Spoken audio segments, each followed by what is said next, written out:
Kifo cha Justus Wambua pamoja na familia yake yote kimewaacha wengi na maswali mengi bila majibu na huzuni usioweza kuelezeka kwa maneno. Leo tarehe 22 mwezi Novemba mwaka huu wa 2025 katika kijiji cha Nzatani Migwani Mwingi kaunti ya Kitui imepumzika familia ya Justus Wambua Kavyu. Lakini nini iliua watu hawa wote wa familia moja, baba, mama na binti?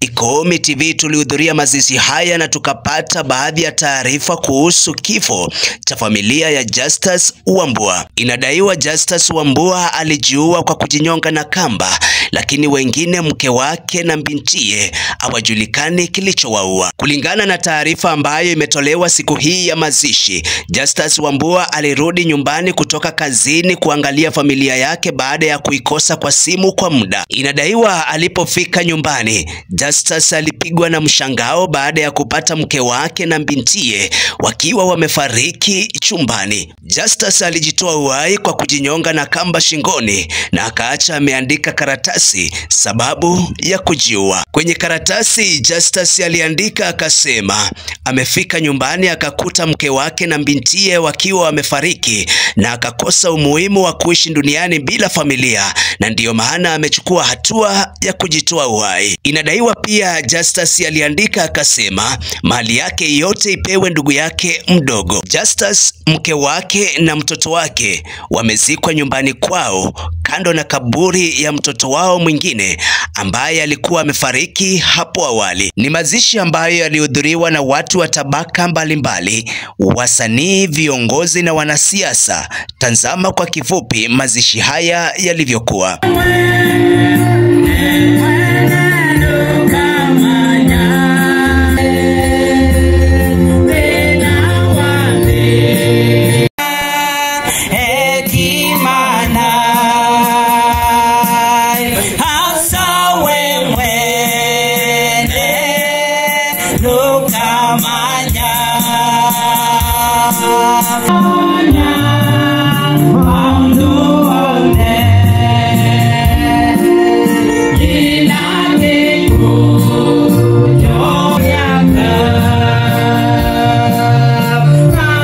Kwa majina naitwa Justus Mielo, nimeokoka. Yesu ni Bwana na Mwokozi wa maisha yangu.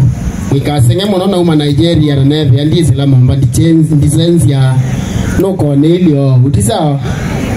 Nenda muchanga mugeka ikwe magia muno ko beta kiasi mande ko masi atuike maketa alama tena we kwatyo tiwa uyo. Nenda twine wathio mo wako mukumia na kumutai anga inoka na friends sia kwa na Silas Kireka na nina Karo Mbithe na nene siaini na ingelizi musasitu na kene mwini animeizo kwata mwana, lakini tondwe na ne wako ekane utumenesa nemo kuna mogo twine nemo changa muka kidogo kwa mbonye mayele mambe mandiko masia tana imavinda onde na ingene ngwasia weka iyata.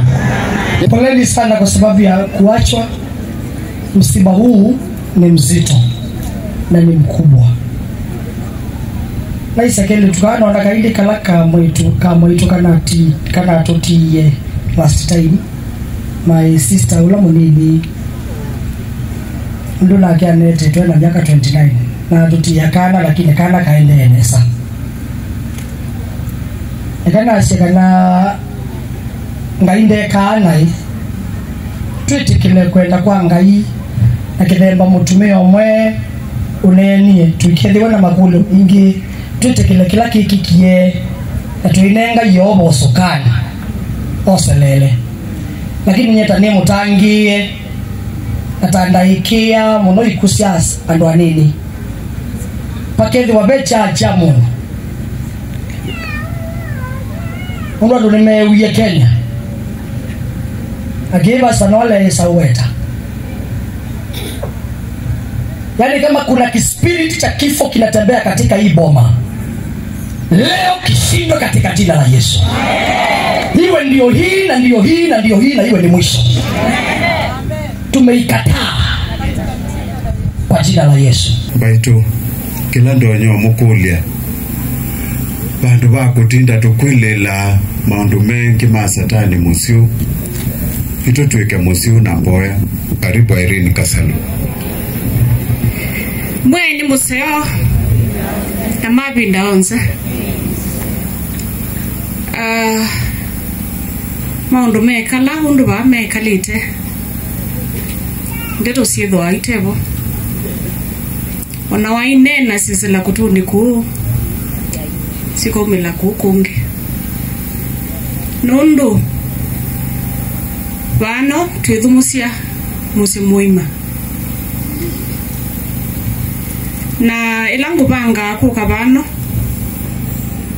nundu ndune na umanye through social media na ngwikalanga Lilian yangu ni through my manager na sasa ni lazima nuke kwithwa na family no pe wathi wina wa sia kana it is well with my soul.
Tuende tukiweka polepole tukienda tu kwa kila kaburi.